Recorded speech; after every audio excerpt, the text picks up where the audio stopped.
Born and raised in Detroit, I love my city. I adore all the growth and the architecture and all the amazing things we've accomplished, whether it be Motown or the automotive industry. And as I've traveled the world and spent time and lived in different places, I find that there's no place like home. Detroit will always be home to me, and it'll always be a place that I love. I love this staple, which is amazing. And it really inspired me to do my podcast called Detroit Girl Transform. I decided to do this podcast on Resilient Radio, which is a Black-owned station based in Detroit. And it really highlights the transformation of my city while I, as an individual, was transforming. And what kind of people come out of Detroit, which are really people with hustle and grit, who are determined and also exhibit perseverance. The podcast will really focus on different people that have different phases of transformation, whether it be their finances, their well-being, their travel experiences, how they transform their relationships, how they transform their spiritual beliefs. Because at the end of the day, we all want the same thing, and that's what's best for our city, and that's what's best for our legacy and our future and our family.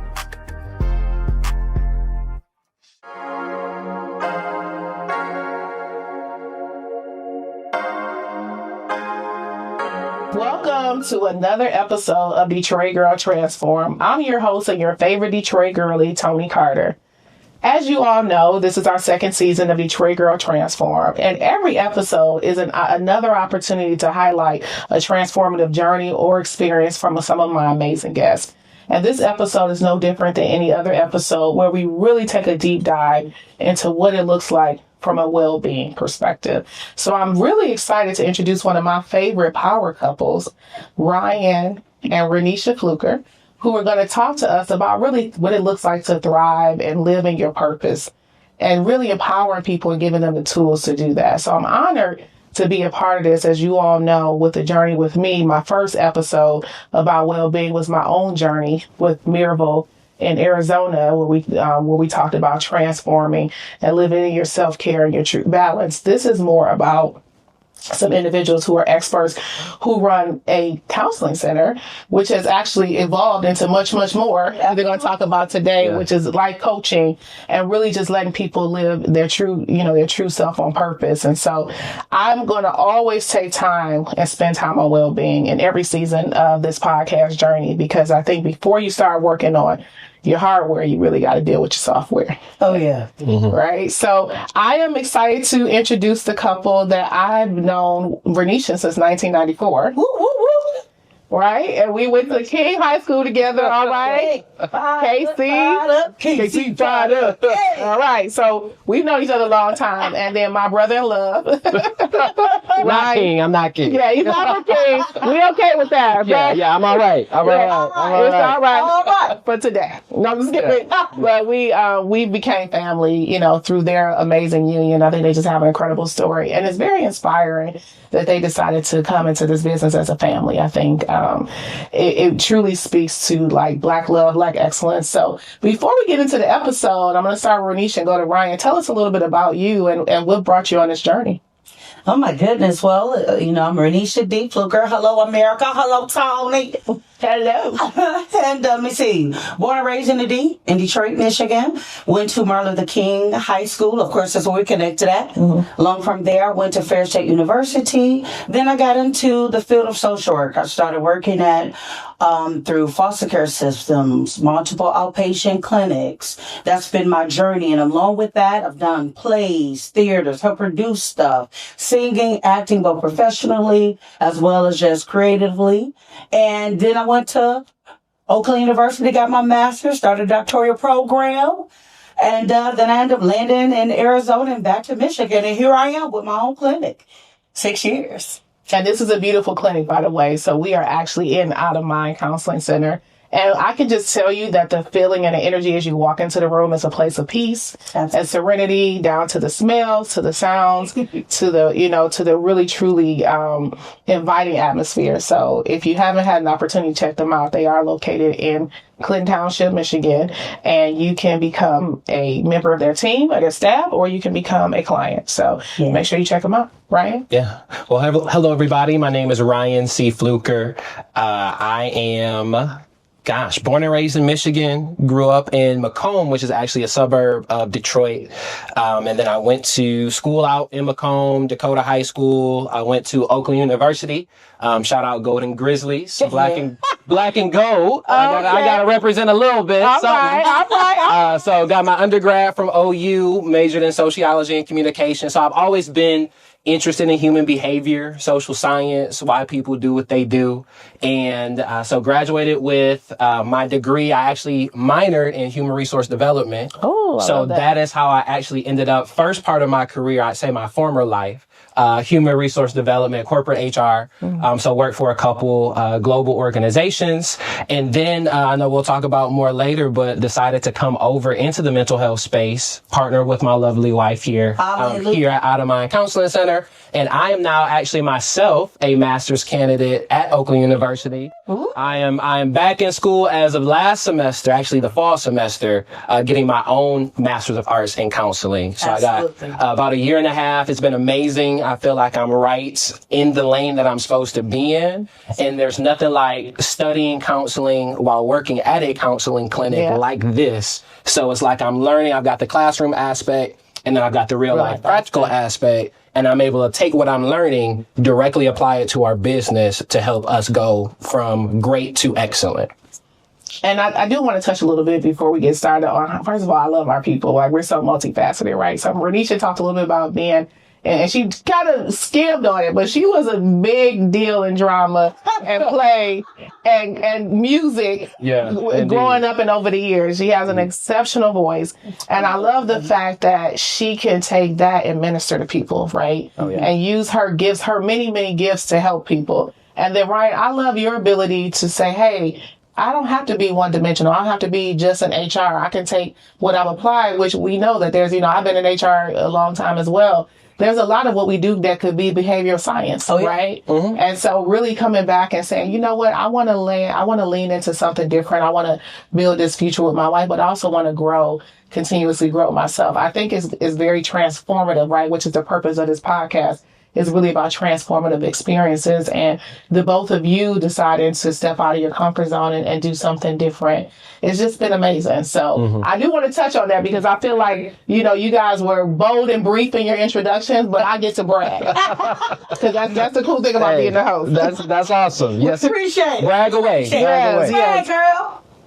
So Renisha, your journey into wellness, it's been so powerful, right? And I think, I'm sure you can tell us many avenues in many areas, but what sparked your interest to pursue this path and embrace the life of an entrepreneur?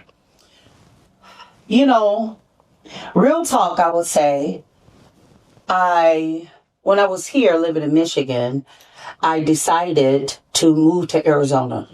And living in Arizona, I had to start over in the ranks in another city. I don't think people talk about that enough. That's but a transition. I had to reestablish my licenses. I had to do all that type of stuff. While doing that and working, I was working with diverse populations there. In every clinic that I worked at, I was getting promoted quickly. And there was this one particular issue where I went from supervisor to directing, and it was fast tracked. There was a lot of stuff going on, and I started dealing with a lot of, I'll say, red tape stuff. And I had this client come in behaviorally, and the actions of this client was off the chains. And I watched how all the leaders didn't know what to do. And I decided to jump in, hands on, and the client was acting up, and I saw it, I'm like, she's scared. We need to, disarm her. Absolutely. So I ended up getting on my knees. I got on the floor. And I started kicking it with her. In the natural, I looked crazy. And the directors look and they follow suit. De-escalated the girl. And I thought to myself, why are all these people making more money than me? Why are they doing better than me? If I'm at all these different spaces and they all keep inviting me to the spaces, now I'm going around teaching about this stuff. I start thinking that, well, I'm not the one making the money. So there was a big door open to me in California, and they was offering me, beginning 6 figures. And I just sought some time in God and prayer and fasting, and it came to me like, why go join them and do theirs when I'm trying to give you your own? And in truth, I was ready to transition. So I wanted to come back to the D. And I was like, let's do it. So that's what I did. I bet it on me. I came back here. I worked 4 jobs, from working at hospitals to working at other clinics. And I started this, and here we are, going to my 7th year. I think there's so much in that statement. One, that you just had this, this light bulb went off where you said, I'm bringing in a lot of not just revenue, but human capital, Absolutely. right? To other organizations with the gift that was given to me, my God's gift. Why not bet on myself and not go into any organization, but frame the framework for what I think is best for me and just really go back to my hometown and become an entrepreneur. So I think that's powerful. See, going to Arizona changed my life, Tony, because it made me deal with me by myself. I was isolated. It was me alone. That's also the chamber of depression for me in my life, right? So I myself had to come from the Phoenix. I had to rise, right? I mean, you know me back then. We had real talk. I was over 520 pounds. I was depressed. I was dealing with a lot of stuff. And in that place, though, I was battling the fear. So much so that it was crippling me. I believe FEAR, false evidence appearing real. And I started watching myself shift, and I started seeing the inner greatness. And I said to myself, wait a minute, why not bet on me? They're not better than me. And I think that's our shift when it comes to even transformations, is recognizing people not better than you. We all are here. Yeah. So that transition, so I just knew I had to work hard. And that's what I did.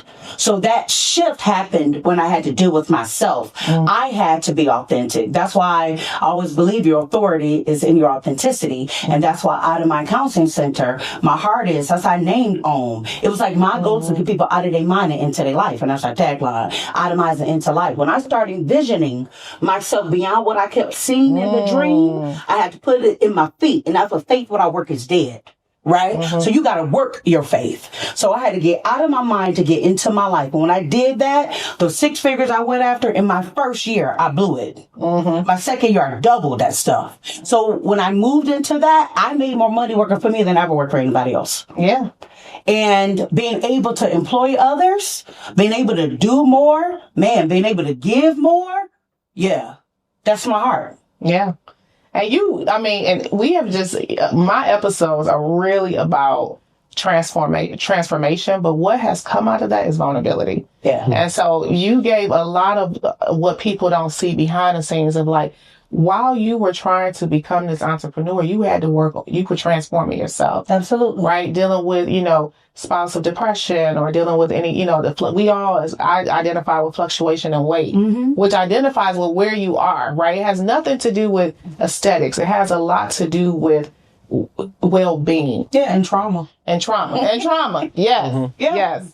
And so I think, and to your point, all of my friends and my close friends that have lived away from home, there's no way around it. We just think different. Yeah. Because there were times when we didn't have anybody to look at but ourselves. It's like, it's you. You versus you, right? You one-on-one. And you didn't have the cousin down the street or the parents in your ear. You really learned how to bet on yourself. And so, I often hear entrepreneurs reference that, but I also often hear business leaders reference betting on yourself. And I think that is what is very inspiring to many people who have that fear of taking that lunge, right? And like you said, it was just like taking that visualization and putting it into my feet. See, what happens is I think fear paralyzes people. Yes. And I think that's when courage comes up, right? Because courage is not the absence of fear. It's the fact that what is ahead of you is greater than your fear. So learning how to move through your fears, do it afraid. Yeah. And that's what made us. That's what made you. That's what made me. You know what I'm trying to say? That made me. So when I think about the tears throughout the years, I'm grateful for them. Because it's made me in a place now that I'm unbreakable. You feel what I'm saying? Yeah. When I started this clinic, every contract I have, I'm dead by him myself. I didn't have the money to employ. So I had to learn. I had to learn Blue Cross. I had to learn BFN. I had to learn United Healthcare. I had to learn all those things on my own. The billing, I had to learn how to do it. You know what I'm saying? And there was doors closed on me. So I had to learn it. So a lot of stuff I know is from hard knocks and failures. Yeah. Yeah. But you fell for it. Oh my God. Yeah. And then also, like, I say this about, because even with me with the podcast, I feel like I can edit, I can do all these things. Yeah. But I look at it and say, because I now know how to do it, I even know how long it takes to do it. So when I'm bringing somebody in to do it, you can't play with me. Can't play in my face because I had to do it. Yeah. Before I had the staff, there was me. Yeah. Me, Yeah. one-on-one. Yeah. So I'm not going to criticize you, but I want us to operate in a foundation of transparency because I am versed in what it needs to keep my lights on. And that's important to me as an entrepreneur. Yeah. Yeah. So Ryan, thinking about, I've known Renisha and, she's a force. That's an understatement. Right. She's a force. And I think it's so beautiful when our spouse, our partners, our mate really continue to bring life to the light and not try to dim it. And I definitely view you as a person that brings life to not just Nisha's life, but my light, other people's light, and not try to dim it. And I'm curious about what you as a partner, what made you decide to join forces with your wife and turn this into a family legacy? Yeah. So I would say if I had to boil it down to just a couple things, number one, it came from a dissatisfaction in my own career where I was at. Cause I found myself in human resources because I've always been a servant. I've always been a helper. That's my heart. That's how I was raised. And so part of the reason why I was attracted to HR is because it was everything that I was learning in terms of theory, but practically applied to organizations, to relationships, to workplaces. And so I thought I'm like, okay, there's my lane. There's my door. Let me go ahead and hop in. And I quickly found out I was out of place. It made sense, but it wasn't the right fit. And so I spent a considerable amount of time in corporate HR, worked for one major company, and I've had to deliver the news to let somebody go. I've had the news delivered to me. Ryan, your position is being eliminated. We've got to let you go. So corporate America can be cutthroat. Corporate America is business. And so, it's dollars and cents and not, people all the time, not lives. And I saw that and I said, okay, this doesn't fit who I am. This type of mentality, this type of atmosphere is just not me. And I took a gamble, went to another company thinking that, okay, maybe it's just a company. Yeah, I know. Maybe let me just ignore all the evidence that tells me it's within. It's a disconnect. Right. Let me change the environment. And ended up same person. Yeah. Listen. Ended up going to a better company with a better culture, a place where like nobody leaves, so people have been at this spot 30, 40 years on the brink of retirement. I made more money than what I was making at the other spot. A lot more perks. Was still unhappy. So at a certain point, I'm like, man, okay, I'm back to where I was before. I'm feeling the same thing. I'm observing the same thing. And I had to go back to, it's a disconnect between this place and who I am. And no number of jumps is going to fix that. Yeah. So that was the first thing. Yeah. Number two, at this point, I had already came over and I was working just part-time here as a biller. I was doing billing. Yeah. And it's one thing to hear my wife talk about, cause she rarely brags on herself like that. And so it was one thing to hear how good of a product she had and how good she was as a clinician, but it was a whole nother perspective for me to be able to come over and see it and experience it for myself. And like I'm seeing people come in, highly symptomatic individuals, you can tell something was going on with them, and they walk out and they're changed. Their countenance has changed, their demeanor, their behavior. And I'm just looking at that like, wow, people are leaving different than the way they came in. Okay. I'm like, okay, there's a gold mine here. I mean, it was, and she already had experienced a level of success even before I came over, of course. But seeing that, I'm like, okay, this is, why am I sitting here at this other spot, giving my time, my energy? I'm struggling to get up and go to work every morning. When I can be using my gifts, my talents, my abilities to partner with my wife, my life partner, in building a business that can be a family legacy for if our children want to pursue this and feel called to this, they have an opportunity to do so. So at a certain point, it became a no-brainer for me. And it was a leap of faith, no doubt. because corporate America, you get corporate paychecks. Every 2 weeks, I'm getting the same thing.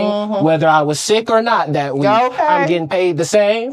Entrepreneurial spaces are different. And so there was a learning curve for me for sure within those first several months. So that was a leap of faith in that regard, but I don't regret it at all. Yeah, it's been amazing. I think, Ryan, you're being modest too. Because here's the truth. I was dealing with a situation here with a staff member. And it went down wrong, and they was trying to steal my clients, took, the finances and all of that. And I was looking for a manager. I needed help. Yeah. And at this time, my husband and I are together, and I needed his HR expertise. And he ended up like, Renisha, da-da-da-da-da. And he came in here, and I don't want to let the girl go. I was still trying to keep her. And he was like, no, Renisha, you need to let her go. You know what I'm saying? We even consulted you about that. And Ryan came in here, and I watched this man pull out policies, develop them for me, and we doing all-nighters. And we put together a comprehensive package. He coached me on what to say, what to do, how to let her go. And while this was happening, I'm recognizing everything I'm looking for, I already had. And it was like, wait a minute, God. And I was weird. I was kind of nervous about it because, so many people have different things to say. Do you work with your husband? Or like he's working for you, working with you, da-da-da-da. And we just had to get together like, we are partners. This is our life. This is our marriage. And we are just good. The yin and the yang. We're just good together. My husband and I are best friends, genuinely. We were friends before we even started liking each other, dating. And I can attest to that. Real talk, never saw him like that. But in that moment, it was like another light bulb for me. It was like, wait a minute. My husband is the bomb for real. Not just because he's my husband, but because he's the bomb for real in it. And I was like, wait a minute, let's try it. So we put it on the table. So let's try it for a couple months. Let's evaluate it, see if it worked. Then try it again. And after that thing turned into now we're a year and plus in. So, and he's been doing amazing. He has a whole tone here. So he run operations, and it has freed me to just do clinical stuff. And I think a lot of times when you have the person that I call like the creative, right? You gotta have that backbone of operations, right? And so, and Ryan and I are definitely spirit animals. We probably connected also on the HR piece because I have counseled so many people I love about exiting somebody that they love. And what I've explained is that you gotta set a precedent.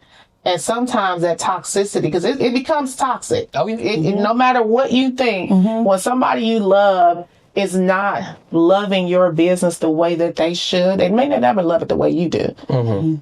You have to understand that people are watching. And it permeates. And so the operations piece with creatives is like, do you have a non-compete?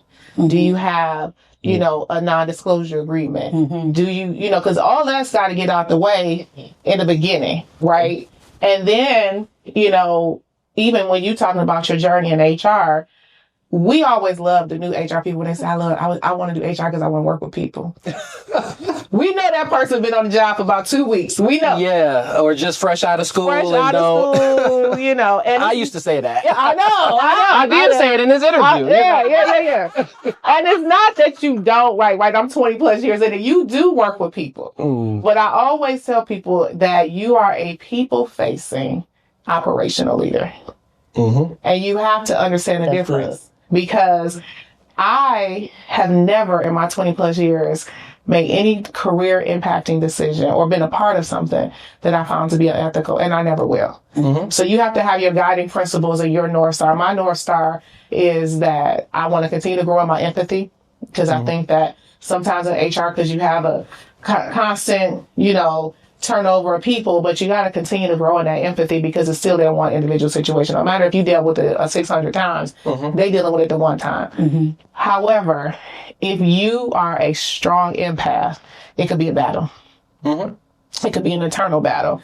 And our blind spot sometimes is not seeing in both of your scenarios that person got them to that place. And so, sometimes I use the term self-exit, because we laid out what could get you exited. Yeah. And you repeated that behavior. Because I'm not the person that's a one and done. Unless it's like brand damaging. That's a whole nother conversation. Brand damaging, I can't help you, because you might take the company down. But really? Really? Well, that was what happened, because that's the difference between us and a major corporation. Yes. is that we are a small business. And so I was looking at not only what it may do for our clients, but also all the work that my wife put in those years prior, building the reputation that we have. You know, we have people wanting to come to us, not because they found us on Psychology Today, but because they looked at straight up Google reviews and was like, yo, I want to come here. It's hitting different. Yeah, it hits different. I try to give them a referral. Hey, we're not accepting clients until such and such date. I'll wait. Why? Because of the reputation that we built. And I wasn't going to let a limited licensed individual try to take down what it was. That was a little light show. That was a light shade. I take down what we didn't build. That's something I was like, so that's why you want to But, so, and one thing I always counsel my, you know, community of, and I don't like the word small business, and I'll tell you why. Because any business can be operating with a smaller number of people, but do grand things. So that's why I use it. But what I would say with a growing business is what my language is I always tell them one person, one weak link will take you down because you're just not big enough to deal with that weak link. So you almost have to be swift, either coaching them up to get them the standard or making a decision, because you can't afford a weak link like a global, large, billion-dollar operating model. And again, a company could be operating with $1 billion, but how much profit are they bringing in? When you run lean, you sometimes your profit margins are higher. That's why I use the term growing business. So anyway, I identify with that. I think that you all identified and played each other's strengths and realized that you were a match. Yeah, he ain't missed a paycheck. He was making more now. Okay. Than he was in corporate America. Okay. Boom. Boom. Bet on your family. Bet on you. Every week. Okay. You get paid every week. Okay, well, wait a minute. Look, you know, I'm looking. I'm on the market. We contracted. Okay, well, hey. Okay. Listen, every episode I'm marketing myself. But, you know, so at the end of the day, I think, you know, that's why I wanted to understand that story. What I love about the story is that, you know, in addition to falling in love with your life, you fell in love with the work that she was doing. Because when you can see the vision like it's standing in front of you, you can see the impact, then your buy-in is a little bit different than someone saying, I'm going to help you because I see you got problems. Yep. You like, I'm going to help you because I see you doing something big, and I ain't going to let this interfere with what God has for you. Exactly. Yeah. Exactly. Okay. And I'm grateful that he bet on me. And I'm grateful that he joined me. We know. We see it. So, and Renisha, you know, you created a sanctuary of healing. Can you share more about the center, what services you guys offer, and a unique gifts you bring from a wellness perspective to the wellness world? So, Out of My Counseling Center, aka OM. Oh, I love that. You get it? Oh, okay. See how the singing comes in? Yeah. Oh, yeah. Oh, yeah. The gift just comes out. It just comes out.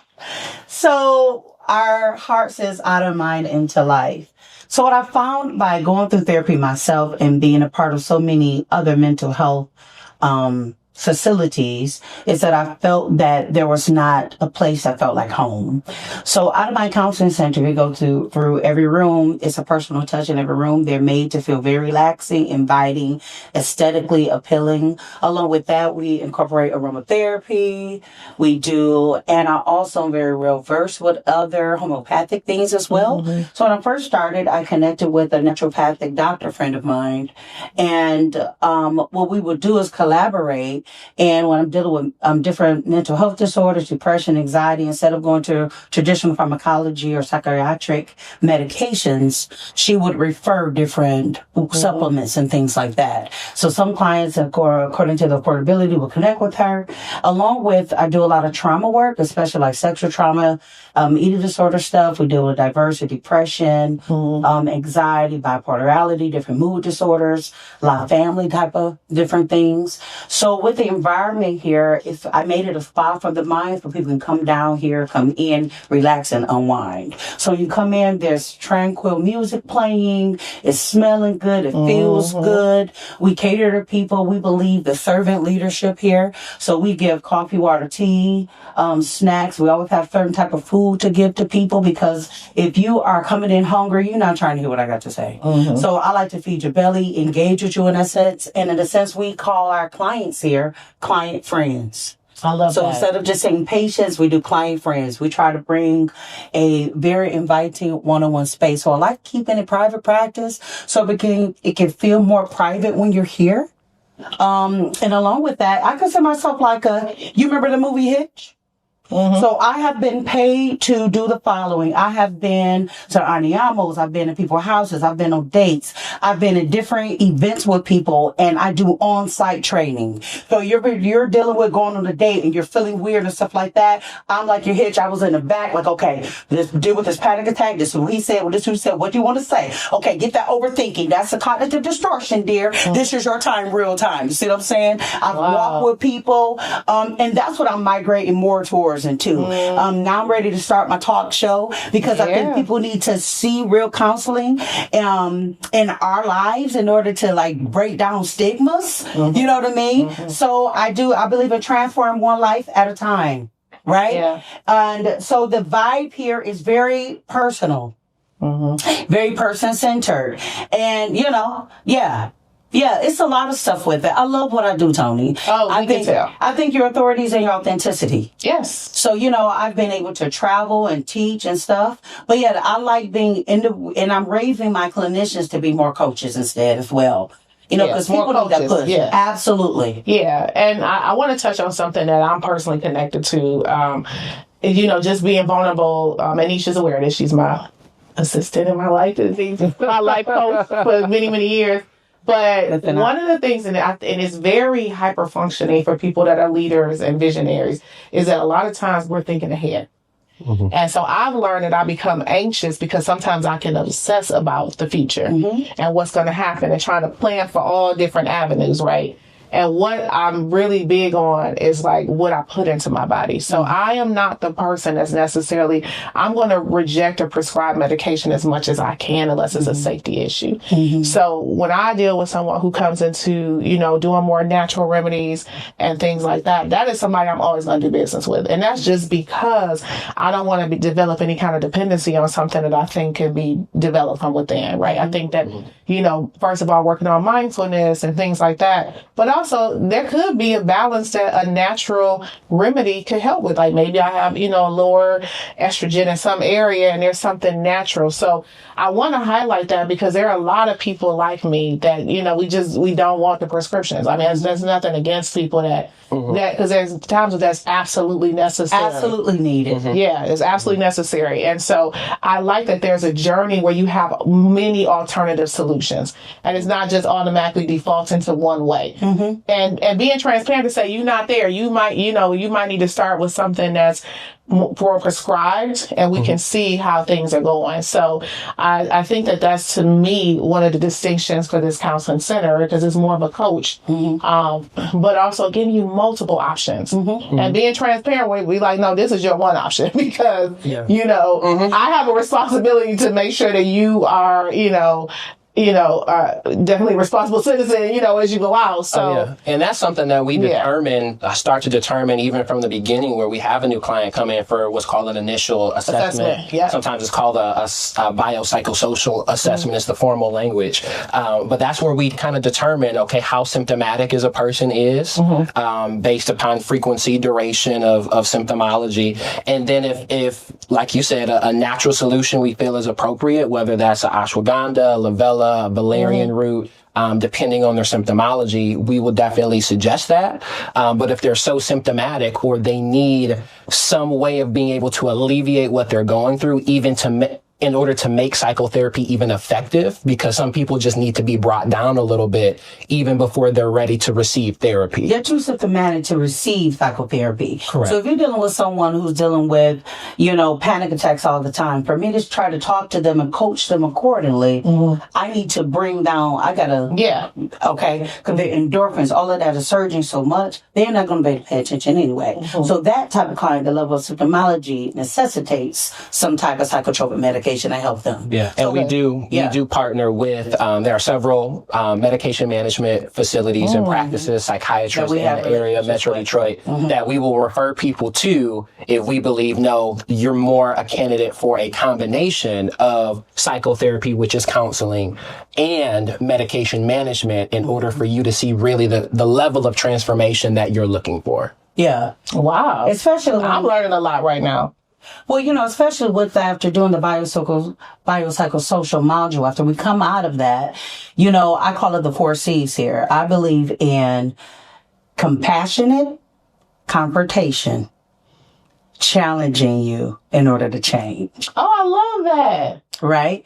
You got to be able to deal with it in a courageous mindset, because oftentimes the apex of real wellness is a disorientation within. Right? So the world focus on wellness, exercise, which is great. I think the world push exercise for weight loss instead of mental health. Yes. Well, the truth is, nugget, if we really understand how much exercise helps with the mind, Yes. like that's a big thing for me. I hit the gym now regularly, not just because I'm trying to trim up, but because it levels out depression, it levels out anxiety, it helps you focus, it gives you energy, it gives you clarity, and everybody need that personal time for themselves to get you together. Yeah. But along with that, when you look at wellness, you have to look at what is the thing that makes you uncomfortable and unsettled within. So one thing I really do here when I confront you is help you to confront yourself courageously. You talk about the mirror earlier, Tony. When you look at the mirror, you recognize certain seasons and things in your life is the same. Guess who is the factor? Guess who doesn't change? It's you. So when we don't take the time to look at the man in the mirror, we're not taking the time to really change our life. So we believe in change of lives inside out here for real. So there's oftentimes, that's where the coaching comes into, because it's like, see yourself here. No longer put it on mama, can't put it on daddy, can't put it on trauma. You got to see yourself here. So let's confront that. Also using clinical tools like the 3 C's of CBT, which is catch it, check it, change it, right? We're going to catch the negative thoughts, catch the prone behavior that you're trying to change, right? We're going to catch it, then we're going to check it. Connect it with the cognitive distortion you're dealing with that we teach you for you to recognize the lenses you're looking at. And then you can change the behavior. Yeah. Now, what is, because just for our viewers, what is cognitive distortion? Oh, cognitive distortion, simplistic way is a unhelpful thinking style. There are about 14 to 20 different cognitive distortions. An example, one that I see a lot is black and white thinking, right? Black and white thinking, you are an extremist. It's either this or that. Tony, you spoke of one earlier. You said, I can overthink so much, so I can obsess about the future, right?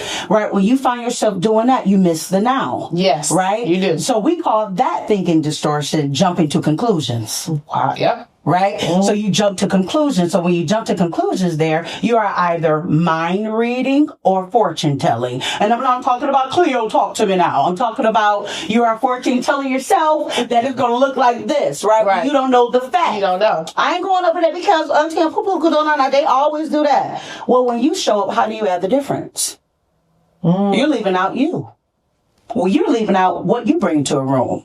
Right? Your authority is in your authenticity. What you bring when you show up. Are you adding to the chaos or are you bringing peace? That is, that is, again, that's why I wanted to educate people, because I think, to your point, when you do that so much, you don't leave room for the future that you didn't know you could create. Absolutely.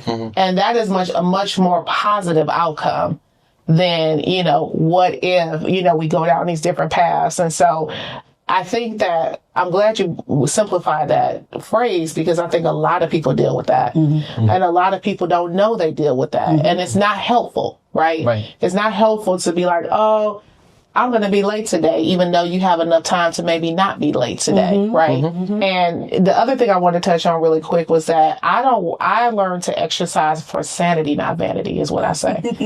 Because I did a study on myself and I was like, okay, I didn't go off on nobody at work today. What's different? I hit the gym this morning. I'll be doing boxing at 7 a.m. So I'll be hitting the back. So I was like, okay. And I started to see him. I was sleeping better. My thoughts were better. Come on. And I also started giving myself breaks in between stressful meetings, because I felt this like marathon of things happening. And so I think people don't talk enough about how exercise releases very positive endorphins, which is why a lot of us work out in the morning versus the evening. It's just really how I need to start my day. But it's okay, no matter when you do it. But I had just noticed a personal change in my behavior. And I'm always off when I stop exercising for weeks at a time. There you go. You can guarantee I'm going to cry in them 3 weeks. Come on. About something that was not even like, You know, I'm just like, oh, like, you know, my podcast recorded. Oh my gosh, you know, we were 5 minutes late. If I exercise that more, I'm like, all right, y'all, we doing our best. We here, right? And that's exactly why we are here. My wife used the terminology earlier, we're person-centered. Because, and especially in our field, you can't be cookie cutter because what works for one may or may not work for somebody else. And so we have to spend enough time with our clients to get to know them, get involved in their worlds enough to know what solutions are going to make sense so we can coach them appropriately. Yeah. And I love that because it's really got to be personal. Yeah. We are unique creatures. And if you know, I always say the world can only handle one of me. I don't know if it's enough room for two of us. Right. But to your point, once you start customizing it to that individual, then we're a part of the journey together. It's not like, okay. So I'm going to switch gears for a little bit. Let's go. So for both of you, and Ryan, I'll start with you on this one. When you're not guiding others to their healing journeys, how do you nurture your own joy and playfulness? Man, the support for the support. I'm gonna go back to something that a lot of helping professionals struggle with, which is self-care. Isn't that interesting? Y'all tell me 12 hours a day. Listen, we, a lot of times, and again, many helping professionals, if they're being vulnerable and honest, they will say, I need to do a better job following my own advice. Absolutely. It's one of those things. Because we're naturally empathic, we're compassionate, and so sometimes that means we will consistently put the needs of other people before our own, not realizing that if we're on E, if we're empty, how can we help other people? And so that's what I try to do. My whole approach to self-care is how can I put myself in the best position possible for me to function at my best? And that's going to impact everybody. That's going to impact my wife. That's going to impact how we run our household as I'm leading the household. Okay, if I'm again empty, I'm not going to be making the best decisions. I'm not going to be ahead of the game. I'm going to be more reactive than proactive. All of those things add up. And then, you know, I realized, okay, I have not been doing the self-care things for me that I know I need to do. So I'm an avid reader. Oftentimes my wife will testify. I'm normally in a few books at a time. There's been some occasions. In the bedroom in a book. Where wifey been like, you know, it's time for our time. America. I'm like, let me finish this last chapter. I got 2 pages left. Let me finish it up. Hold on, babe. Give me a second. Yeah. 5 minutes. And let's be riveted. Listen. So those learning how to do the things that refresh me. Yes. Me and my wife love to do karaoke together. She done got me into karaoke. She's the singer, not me, but I can perform. I know. And so it's just a way to be able to listen, let loose the energy, be free, just forget about whatever the issues are, whatever the problems are, focusing on the moment. So doing things like that, like I said, refresh me. Oh yeah, travel is up there for sure. My first time overseas, besides just going across the border to Canada, nobody counts that. I was in mad Detroit, about that. though, You ain't been nowhere. Right. It was when we got married, our honeymoon, we went to Dominican Republic. Ooh. And so that was my very first time going out of the country and just fell in love with it. I'm like, yeah, this is something that refreshes me. And it's okay to do, you're always learning. And so it's important to lean in on the things that, even if it's something new, if it's something that refreshes you, especially if you're a helper, I tell people lean in on that. Yeah. Lean in on that. Get your energy back, because if you don't, you're going to be no good to anybody else. That's true. If your cup is empty, you can't really pour into others. Exactly. Nisha, what about you? I heard travel, karaoke, what else? You know, I am a very spiritual person, so I love to worship. I spend time before the Lord in prayer, meditation, singing. But the gym for me, like, I love to swim. Now, here's where it trips in the mind, because oftentimes I have a heavier body. So in water, I'm so buoyant. In water, I am weightless. I'm lighter. So the water releases me off my joints and in my body the more. And I swim like a fish. And it's also a time people can't talk to you. right. I put my pods in my ear, listen to my music, and I zone out. And I just really get into my body, get into my breathing. I enjoy sitting in a sauna and reading a good book. Oftentimes, my husband and I, we'll read a book together and we sit and talk and kick it about it. So I read. Other things I like to do is girlfriend time. You know, I have to have my own life. You know what I'm trying to say? Yes. You know, I have to have my own life. My sister, cousins, we all get in town. We do different stuff. You know, we wind down, have a good time. Yes. Those things are needed for me. And I love traveling. I'm like a big kid. I still love ATVing. And I'm creative, right? So I sing, I write, I still write poetry. My husband makes jokes about me when I paint. You know, I painted some things at our home or a friend's house. I paint. Like, I love designing. I love decor. Like, that's my thing. So anything creative. Yeah. That's how I get myself That's how you get to recharge. Absolutely. Absolutely. I love that. And I love that you guys have things that you do together and things that you do as individuals. Yeah. I think that that's important in the playfulness of it all, right? I mean, it's like, you know, okay, this is girl time, but, you know, you like, okay, this is read time, and then the read time is I want to read this book solo. And this one I want to read together. That's right. Exactly. Yep. I think it's needed. You know what I'm saying? You know, I love, especially because we work together, Tony. So it's like we see each other all day, but we don't really see each other all day because we do completely different jobs. You know what I'm saying? So we genuinely need time to catch up. But I think it's sexy when he got his own world. You know, he come back and kick it with me and mine. And I get to have my own world and we come back together and share. It's cool. It keeps him from not being, you know, even though we're together, we don't feel bored with each other. We still have... You know what I mean? And I love when he go hang out with his guys and come back, and it's fun. It's cool. Yeah.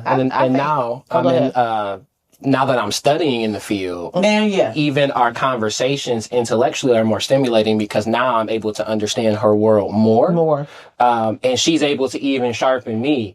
Like, I'll be doing a paper. Hey, what you think about the application of this theory to this case conceptualization? And she's able to give me her feedback. So it's been cool. Like, all around, having our own individual lives, but seeing them crisscross and come together in a way that's still stimulating for us both. It's been awesome. We specialize in different stuff. He's more ADHD and spiritual, like counseling, divinity stuff, you know, and then what I do. So it's cool. Yeah. And I do love that, like, you know, I was just listening to you talk. I'm like, you would have never known that your first start in a career wasn't in behavioral health because you are now speaking the language. And I think that's important. I just want to call that out as anybody that's an operational leader, but any organization or with any organization, you have to understand the ins and out of what the team is doing that you're supporting. Oh, yeah. Absolutely. So we have had such amazing dialogue. I'm so excited about the second half of the episode, but we do have to take a break. Imagine that. So, okay. All right. You got to pay the bills. So you're going to hear from some of our sponsors who are invested in the transformative journey of our guests and our audience. So if you would like to become a sponsor or be a part of advertisement with DGT, Detroit Girl Transform, make sure you email me at DGT313podcast@gmail.com. Again, that's DGT313podcast@gmail.com. And now over to our sponsors for a commercial break.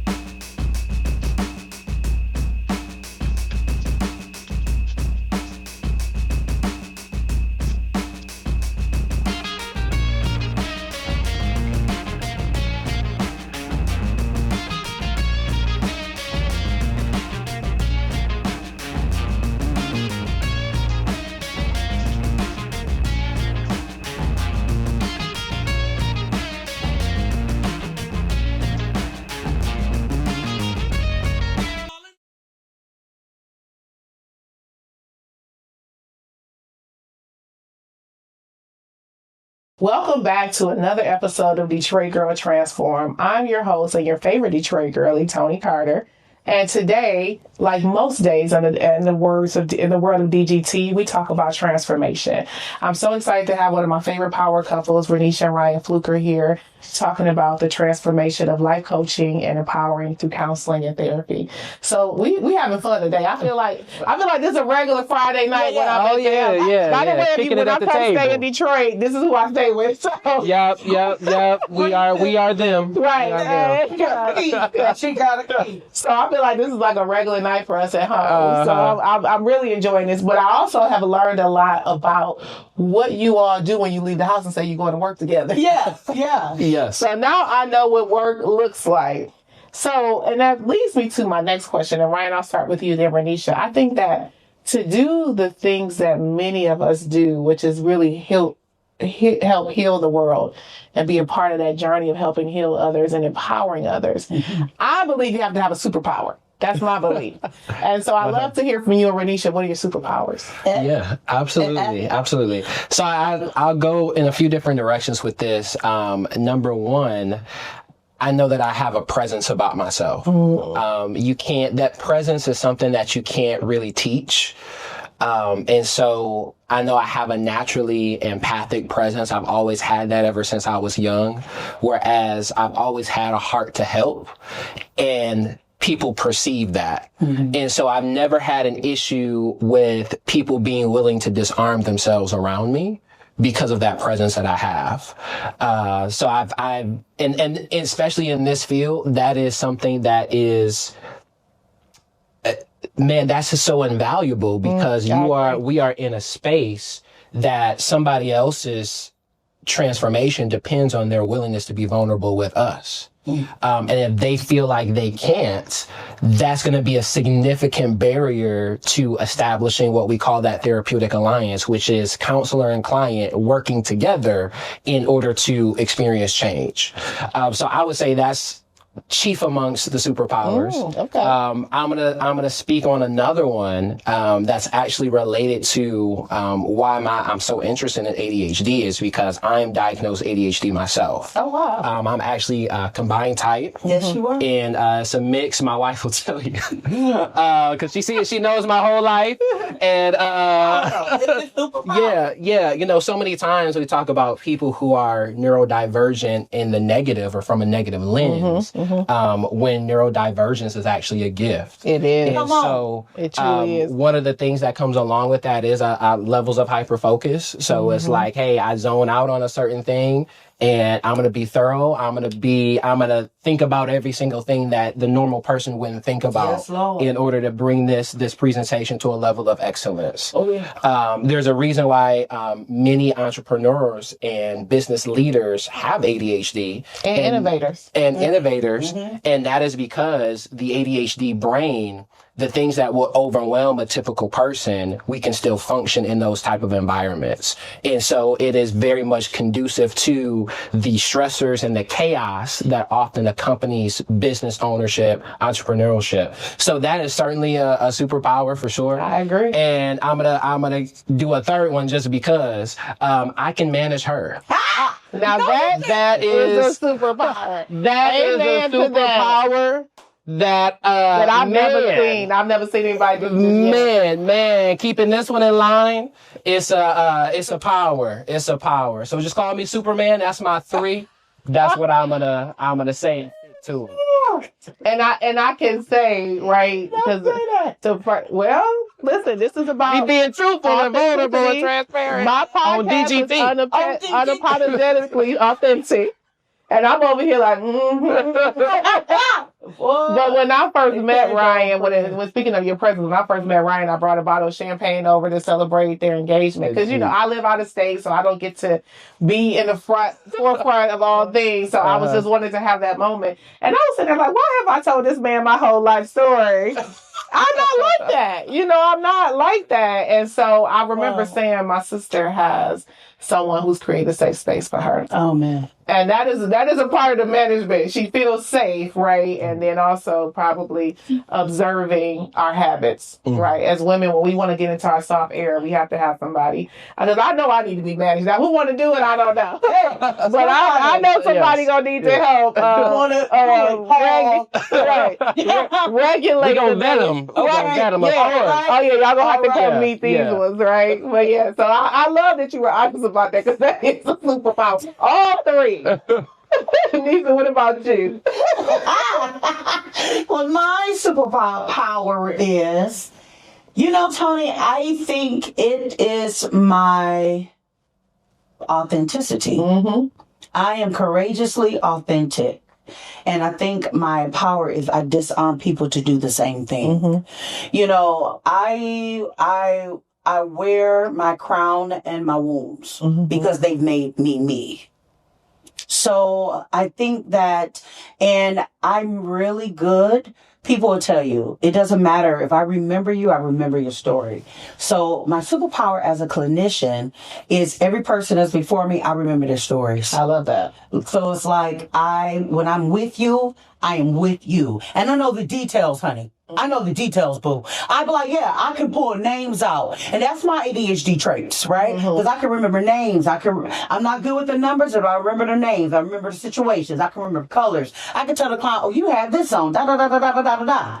Which just adds to that connectivity, because when I'm with them, I'm in their life right now, for real. Yeah, you present. Oh, absolutely. Yeah, you present. Absolutely. And I think, you know, and I can share this because when Nisha was not an entrepreneur and she was going into spaces of different companies, I remember having a very transparent conversation with her about that her light and her authenticity is going to make some people uncomfortable. There's a level of comfort when you can be bold unapologetically and you can be, you know, whatever that looks like for you. You don't try to fit into a box. You create your own canvas. I told her that she was going to come across people that were going to be very uncomfortable with that. And she's not going to understand why they don't like her, why they picking at her, why they're not. I remember this conversation. Yeah. And I was like, it's nothing you can do about that. Yeah. But just see it for what it is. And there's something about you that makes them uncomfortable. And that's okay. Yeah. Because at the end of the day, who you are should not affect anyone. But when people are so free to be who they are, it does affect people who are in bondage. Yeah, that's my superpower, Tony. I free people. Yeah. Like, and I'm not a hater. No. I'm always about the good in people. I'm always about strength-based approaches and strength-based friendships. I'm always looking through the negatives to try to find something good. And I'm just at this place as a woman now that it's like, you know, some people trying to be younger. That's not what I'm trying to do. I'm just trying to look good. Right. I want to be able to be the auntie and the cousin and the big sister in the room, right? Because I want to help pull your gifts out. Like, hey, don't waste time doing this. Do this. Yeah. So I think my other superpower is I'm a miner. I pull gifts out. And you also have to know, even as somebody that's your friend, right? Because I know that, you know, you and I have talked about our journey as a friend. I don't think that we've ever had a challenge because neither one of us can be fake, right? I would become physically ill. But at the same time, I talked to Nisha about sometimes people are not in their right space and they're not prepared to be authentic, and she's going to know it, she's going to see it, so they avoid her. Wow. And she, you know, because sometimes she'd be like, I heard somebody that was being super weird. Girl, they was in their bag. Like, that was about them. They like, dang, this is the one friend I don't want to run into right now because I'm not being my real self. I got some stuff that I don't want to deal with. And Nisha's like a human mirror without wanting to be.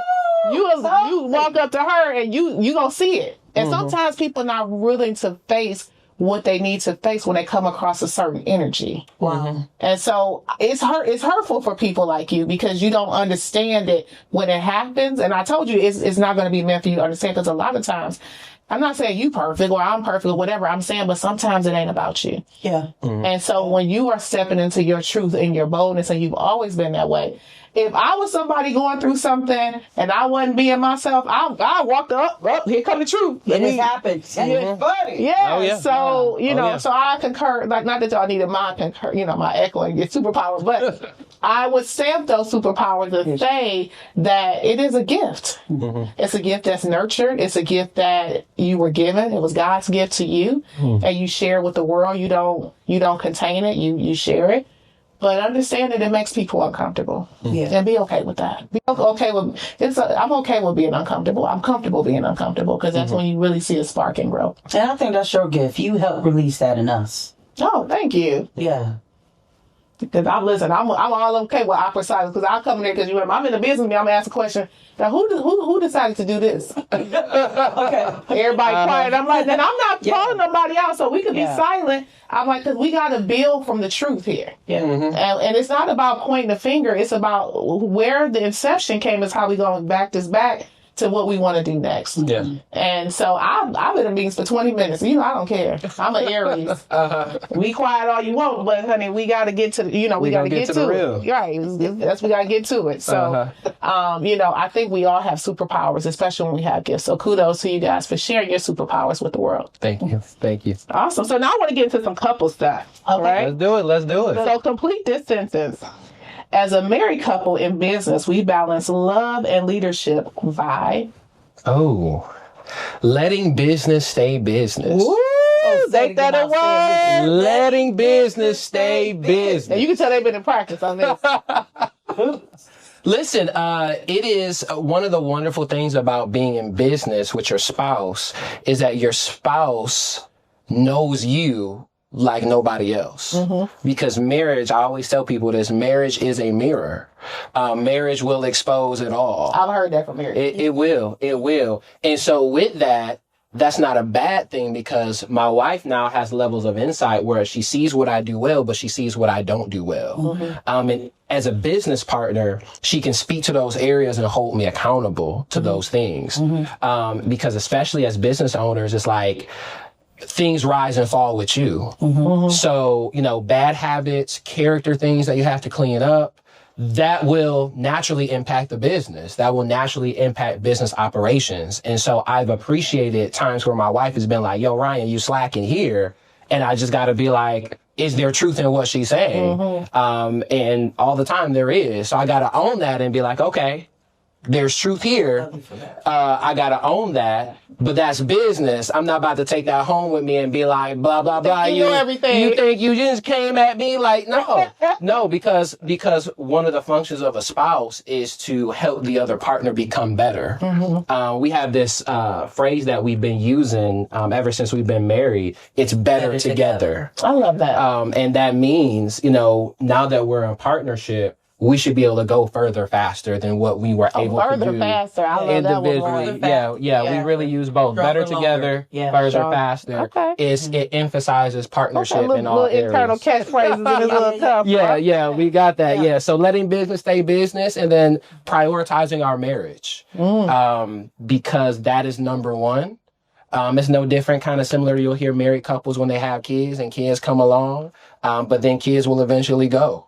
And it's like, what are we left with? Y'all look at each other like, who are you? Who are you? Yeah. So we have chosen to prioritize our marriage. That means making sure that even though we work together, we're still spending intentional time with each other when we leave here. We have specific shows that we like to watch. We like to watch Love is Blind and Married at First Sight and things that are and have conversations around mental health and relationships. And we debate. And that's what's starting to do things. We started to do. Because I know y'all got a lot of material on them shows. Because a lot of my friends watch it, so maybe I'll start watching it. But a part of it is probably, and part of it is my thought process. Because I'm like, child, I'm not about to be married to somebody I don't know. So I would take something like that, like, I don't have no use for this. And my friend's like, no, I think you should watch it. Because people marry people they thought they knew. Oh, that's true. Yep. So that's true. And like I said, statistically, arranged marriages last longer than the one that I do know. Yep. That and our grandparents and our great grandparents, they were getting married in 30 days. Absolutely. They go 50 and 60 years. We can't make it. There you go. 5 years, and we dated for 6 years. Because of knowledge, access. Yeah. Before knowledge and access, you had more of something that we don't deal with enough, which is integrity. Yeah. Well, you didn't have a cell phone. If I told you got to be here by the time the lights go out, okay, you looking at the sky. You watch the lights go out around this time. Let me go ahead and be at that spot. Because there ain't no birds flying to mail a letter. Ain't no notes. Ain't no cell phone text messages. I might have to start watching them shows. Because I was just like, this is not for me. Single is a prince. We talking about all the single shows ain't for me. It's thought provoking. Okay. It's one of those things where, especially in what we do, because we serve not only individuals but couples and families too. So it's a real conversation starter for us to even apply and reflect on some of the ways that we're serving the people here in real time. Okay. Y'all done told me, but I love that y'all have things that y'all do together there, because that's my vision for my spouse, right? That we for me, it's gonna be watching Reasonable Doubt. But Okay. I just, I got to get a little serious with, but I love that you all, because there's a lot of conversation when you're watching something together. I know some of my friends. I was dating a guy. We used to watch Game of Thrones together, but I told him, I said, listen, I can't do it. I don't know what's going on. Yeah. I was out there with the dragon lady. He would tell you, I hung down for that dragon lady. She was burning stuff down, and he said, you identify with her. I said, and do. I'm a fire sign. But then when the White Walkers came, I said, you know what? I don't know where they walked into. Yeah. However, we had such a bond when we were dating and watching that. Like, literally, we would wait to watch the episode, and we would have a conversation, because what I learned about him is his imagination was through the roof. Yeah. Right. His creativity. And so that was happening to a side of him. And so I do like that you all pick different shows and different books to have conversation about, because I think there is a balance. And I love how you said, leave the work part at work. So don't come home and be like, hey, you thought I forgot about what you said in the office the other day. No. So that's a clear boundary. Clear boundary. Yeah, we have to. Yeah. It's for sanity and it's for passion. You know what I mean? We have to make time to romance one another, make time, you know what I mean? And then we started a Bible study together. That's another thing we do together, which we love. Yeah. So that's cool. I don't know when y'all sleep, by the way. Because even when I stay there, they will tell you, I'm in that bed. Sometimes I'll get up and come talk to them, but like one thing they ain't never said is I spent the night and they was like, where's Tony at? Right? Y'all ain't never came home after me. We be having to turn down like Tony sleep. Yeah. We gotta be quiet. I'm in Detroit, so I'm probably off or whatever. I'm on vacation, but baby, I goes to bed. Tony, you asleep at the movies, okay? Tony, that's why I was at a late show. Okay. I do not. I have to tell people that date me, baby, don't ask me about no 10 o'clock show, because I'm going to sleep. But I also I recognize my strength is I'm hyperactive in the morning. So even when I was in college, I would get up at 4 a.m. and knock a paper out. Yeah. 8 p.m. Don't ask me. Don't ask you, do not. Yeah, that's why I work out in the morning. So but it comes from my upbringing. My mother, we went to, how people be saying your parents would you get bed on time. My mama, we went to bed, and she be looking at her kids like, y'all still doing that. My brother almost 40, I'm 45. Me and my brother goes to sleep. Really? Yes, my mother was not. We just had structure. Like it's not. I can't explain it, but I grew up going to bed and just wanted to go to bed, even in college. Like we was, that's how me and my roommates got along. We was in the room by the time Golden Girls came home. Everybody, not saying I've stayed out all night and stuff, but I like to be home. Oh. Yeah. Mm-hmm. But I would say y'all be very active out, but y'all come in like, oh girl, we just left Bible study, we just did this, and we went across town. I'll be tired listening. Like, really? I just stopped by my cousin's house and I'm through. You're through. Yeah, so I love that y'all energy like matches each other, because somebody like y'all would have broke up with me like, this girl want to go to bed. And I was like, come on, let's take your time. So my last question for both of you is, as entrepreneurs, with growth often comes, well, I have two more questions, but this is one of the ones I have of both of you guys. With growth often means transformation. And I think in order to really elevate, right, a part of you has to amplify, and there's a part of you that you have to release. Mm-hmm. And so on your path to becoming a powerful entrepreneur, what was something you had to amplify, and what's something that you have to release? Like for me, I'm continuing to release the need to people please, because that's just a part of me as an entrepreneur. I'm not saying it might need to die, right? But it's just I need to release it. And what I needed to amplify is the confidence in my capability. So what about you? And I'll start with you, Renisha. What was something that you had to amplify, something you needed to release to become such a powerful entrepreneur? Well, I think that's a duality. So since you asked about the couples, I'm going to answer it in two ways. Mm-hmm. Okay. As an entrepreneur, what I've had to amplify was confidence in myself and my abilities and my network. Yes, that's important. And what I've had to release was fear and old habits that produce stagnation. Mm-hmm. Right? And I'm enjoying you in that too. Release people pleasing. Mm-hmm. Because what I do, I have to please people, right? Because I'm a servant, right? But in my natural family and friends, I had to release being perfect to just be authentic. Yes. Now, as a married woman, because I'm recently married only in a few years, My cousin Toy Lees gave me a phrase, and it's just been in my spirit, and it is moving from the head to the help. And not seeing the help as a lower position, but as a godly position. I'm used to running my own plays. As a woman, you know, I didn't get married until my 40s. So I've created my own business. I've traveled. I've done this, done that. And now being the head, calling my own shots, doing to move into a helping position, to step aside and let my husband rise.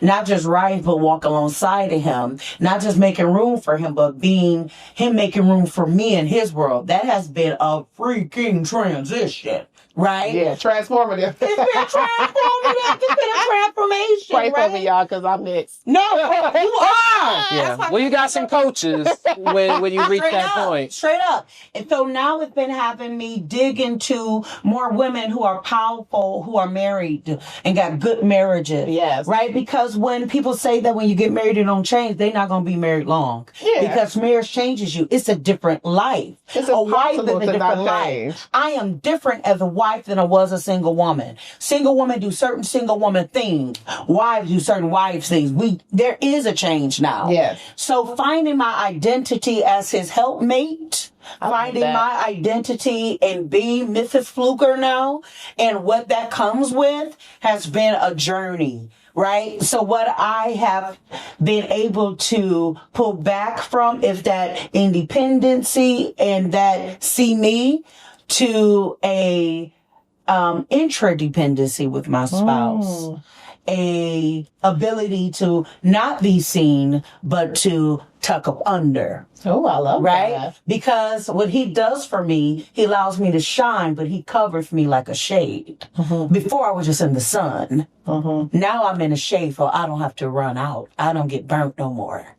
Yes, and I also want to make sure, because I want to, because you know, people, especially being in the media, what she's not saying that he's dimming her light. It's a form of protection, right? Man. Because when you in the sun all the time, you the first person to get burned, right? And so when you are with someone who's providing that shelter, that shade, that gives you an opportunity to really blossom and flourish and be soft. Yeah, and one thing, even if you doing that, shows me how often media have tainted what it means to be a wife. Yes. Because you felt the need to say that, Tony. Right, and I really should have had to feel You should that have to, because the truth is, I own being covered.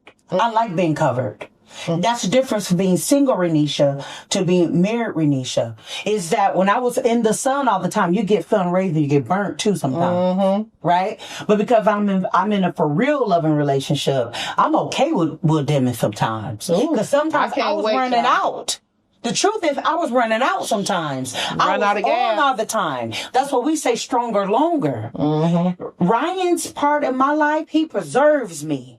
So that may look like sometime I'm on a shelf, but being on a shelf does not mean you're not seen or being used. It means you're preserved for the right amount of time. Yeah. So when I come out, I'm best fresh.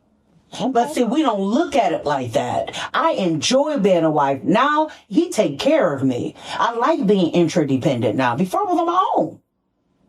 So that's what I'm saying. It's a transition from being the head to the help. I used to just have a play. This is what I'm going to do. Now I bring it through him, right? Because I honor his skill set.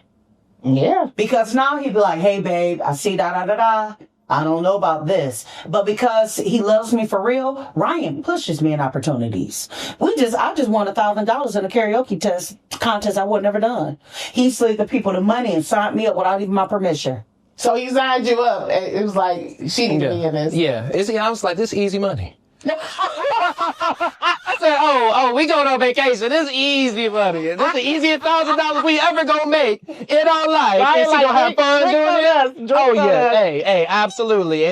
And like I expected, she blew it out the water. Yeah. But right. because I know my wife and I know her skill set, I almost called it my skill set. It is too, but I know her skill set. Okay. I'm like, this is easy. This is easy. This is no brainer. We about to turn up on this trip. Hey, Yeah, no problem. Ryan has added to me. Ryan be like, oh, babe, we should do that. Hey, babe, I think you'd be great for that. Hey, babe, it's time to do the talk show. Hey, babe, no, we got to get you from being so much in the office. We got to push you out. When before I'm like, these people don't know what to do. He's like, no, go. Yeah, speaking life to you. Absolutely. So why? So ladies, if you're single and you're watching, You know if you're getting a good man when he see you for the gift you are and he help present it to people. If a man does not help support you and present it to people, he's not your king. All right. So Tony, That part. your man will see all your giftings. He should add to DGT. He should add to your entrepreneurship. I've been telling you as a friend, you been need to be doing stuff like this. I know. I know. Everybody That's who been you on are. I Told You So tour for the last couple of Well, it's more than I told you so. It's you got a glory waiting for you. The world needs to see you. You are CEO, Tony. You come in the room and you add. Last night, y'all like, yeah, you fitting people, you fitting me contacts. You are a resource. You are a resource. If somebody get you as a friend, they got to help. So if somebody get you as a wife, they got to help. Well, thank you. Absolutely. I'm looking forward to that part of my life. So, Ryan, what about you? What did you have to amplify? What did you have to release to become an entrepreneur? Yeah. So I'll start with what I had to amplify, or I'm going to use the word embrace, what I have to embrace. I love that. I had to embrace two things. Number one, self-discipline. I had to embrace. And it's crazy because I'm learning more and more the value of knowing how to discipline yourself. And especially with, I'm gonna speak to those that have ADHD, that's one of the biggest challenges that we have is knowing how to govern ourselves properly. And that is how we take what could be a negative or could be a deficit and we turn it into a superpower. And it's through that pathway or that lens of self-discipline. So I definitely had to embrace that all the more, especially step into a environment like business ownership, where again, as I mentioned earlier, everything rises and falls with you. So if you don't have that on lock, and that's something that all the more I'm continuing to grow in, and my wife is definitely helping me in that. I'm going to never say I arrived. I haven't yet. But I'm not where I was 2 years ago or even a year ago. So I had to embrace self-discipline. Something else I had to embrace is self-compassion. I am and always have been my biggest critic. And so that is why, I don't need anybody to tell me this was wrong. I know it was wrong as soon as I did it. You know what I mean? But the thing about that is that if you allow that to run rampant, it can be that constant negative voice that never gives you any type of credit or causes you to be harder on yourself than what you ought to be. And so self-compassion is the antidote to that. And so I have had to, and am continuing to embrace that self-compassion. One of the things I had to release overcommitment. Oh, yeah. Again, that is something that, as a servant leader, minister, helping professional, helper of heart, we see a need, we automatically want to. I'm gonna be a problem. How can I be the solution? How can I be the help? How can I be this? And people get used to that. Yes. People will allow you to do that. And it could be the people that, again, they love you. They have the best interests for you and in you. But if they're used to you overexerting, they will continue to allow you to overexert because they don't know another reality but that. And so it's up to me to set that boundary in place. I had to do that even in getting married and setting boundaries with my family because I was very much. That's a whole episode right there. That's a whole episode. We could go deep into that one. Because I was. You play a different role in your family. And they be like, oh, you acting funny. Listen, the Bible says for this reason, a man leaves his father and his mother and is joined to his wife, the two become one flesh. So there's a leaving that happens. That doesn't mean I don't still love you and I'm not here for you. But my availability is going to look different now. Because now I have my wife and I have my own household that I'm leading. So I had to let go of overcommitting, feeling guilty when I say no, right? Dealing with the guilt of the no and realizing that no is one of the most powerful words in the English vocabulary. It's a complete sentence. It is. Me and Renisha No were saying period. the same. No dots. Period. That's it. And that family is not just having children. Family is the covenant of marriage. Yes. So that's something we've had to grow into in that, Tony, is that we are a family. We are the Fluker household. Whether we have little ones or not, we're family. Yeah. Yeah, no, I think both of you cover. I love the fact that you didn't just cover your superpower and the things that you've had to amplify and release as entrepreneurs. You talked about it as a married couple. Yeah. Because I think that blesses people in different ways, in different times and different seasons. And the overcommitting is hard, especially with the three of us who we are.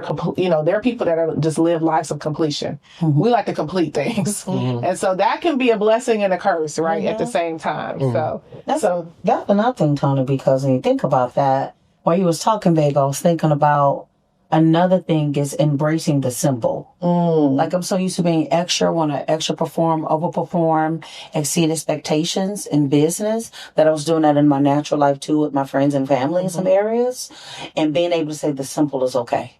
Yeah. Yeah, simple is fine.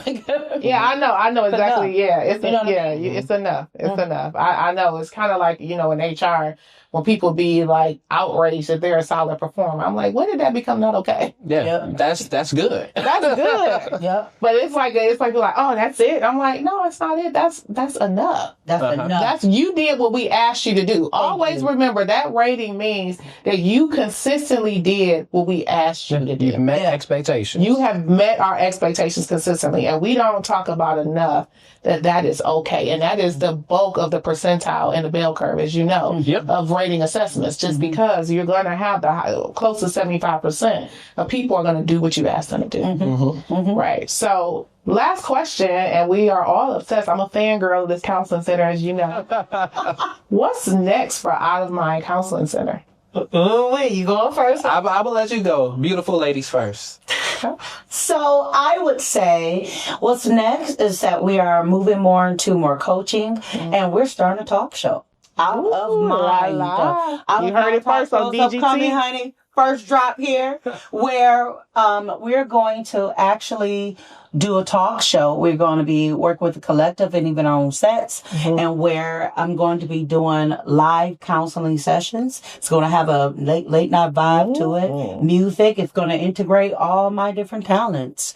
We're going to, have a studio audience a part of it, and I have people that's willing to definitely be more a part of it. So definitely be looking, follow me, connect with Ms. Tony with them more. Yes. So that's exciting. I believe in our community. And right now with social media world, people need to see real counseling, what it really looks like, and let go of stigmas. And it also be a way for, especially in our community, for people to see what counseling looks like, weigh in, and I can teach real skills and it can impact the viewers as well. I am excited. Yeah. I hope y'all have me on y'all talk show. Absolutely. Absolutely. Yeah. Absolutely. And along with that, we've been talking about the new deal. My husband and I are so we get to coach a lot of different couples. So we're coming up with Detroit Matchmakers. Yeah. Okay. That's Okay. We got we'll have that to in the pod collaborate as well. I actually have an episode coming up on dating in the D. Okay. And I was looking for some matchmakers. So look at God. There we Look at go. God. There we Look at go. God. There we I have go. put together 9 couples in my past. Okay. And a lot of counseling, a lot of people coming in. It's this dating world. So many older women and older men are not finding good matches. Y'all gotta watch Later Daters on Netflix. We loved it. Yeah. Loved it. Loved it. It was great. So we're talking about putting together different packages. So that is in. And our other counselor here, Mr. Carl, he got relationship coaching certificates and stuff. So we're going to put that together. Yeah. Well, we're going to actually help you match people, have on-site clinical meetings, do different Myers-Briggs tests, other compatibility tests. Are you wasting your time dealing with your traumas? Do you recognize, you're dealing with an avoided, anxious type of person in your relationship? Stuff like that, helping you not repeat cycles again. So it's going to be really cool. So we're going to bring a level of clinical insight because we also believe we're in the age now where mental health is the biggest thing that we're seeing crossover in relationships. And people not being able to properly manage their triggers. Absolutely. Yeah. So we're coaching that because sometimes you're throwing away a good relationship when it really you was triggered by this. Yeah. Yeah. And last but not least, we've got a YouTube channel on the way as well. Y'all are like, So we got a lot of things in the bag that is being prepared. And one of the things about one of the great things about social media is that it has started to eliminate some of that stigma around mental health. More people are talking about it. But on the flip side, the double-edged sword of that is that there's a lot of misinformation. Well, it's a lot of fake doctors out there. Yeah. I know some people on social yeah. media. Yeah. And, you know, the HR me, I'll be like, are you licensed or is this your Right. opinion? Because I just want to make sure I understand where you come Yeah. from. 'Cause And that's our thing that we Yeah. got Correct. for us. Yeah, because I Correct. agree in social media. People get advice, and I'm very uncomfortable with the social media advice because I don't know where the information come from. But that's the analytical in me because I'm like, okay, so I don't see your profile, I don't see no Yep. skill sets. Are you just Yep. throwing out advice? And so I was like, you know, so I do agree. Like it brought a life and light to people that are struggling and saying it's okay to struggle. But with that comes people who are not licensed or not intuitive to assist, but are actually giving opinions. So that's the difference between facts and real news. So, so lots to come from this power couple. Lots to come. So look out for them. And this concludes my episode today. This was fun. Yes. Thank you so much. Yeah. It's been a pleasure. Awesome. We've been Thank pleasure to you. be with you today. It was fun. And thank you all for inviting us into your beautiful space. It's absolutely stunning here. We're grateful. So we're looking forward to great things from you and definitely future collaborations. Absolutely. You saw it first on DGT. We have lots coming from our power couple. And, you know, just a reminder that every Tuesday at 9 o'clock Eastern Standard Time, we talk about transformation. And that means that your future self will thank you for being present in these kind of conversations. So thank you for joining yet another episode of Detroit Girl Transform. I can't believe we are already in season 2. There's so much to talk about when it comes to transformative experiences. If you would like to be a part of the DGT team or become a sponsor or part of our advertisement, make sure you contact me at dgt313podcast@gmail.com. Make sure you look out for our YouTube channel on the Resilient Radio stream. Be sure to like and subscribe. Happy Transformation Tuesday. It's transformation time, baby. Bye-bye. Bye.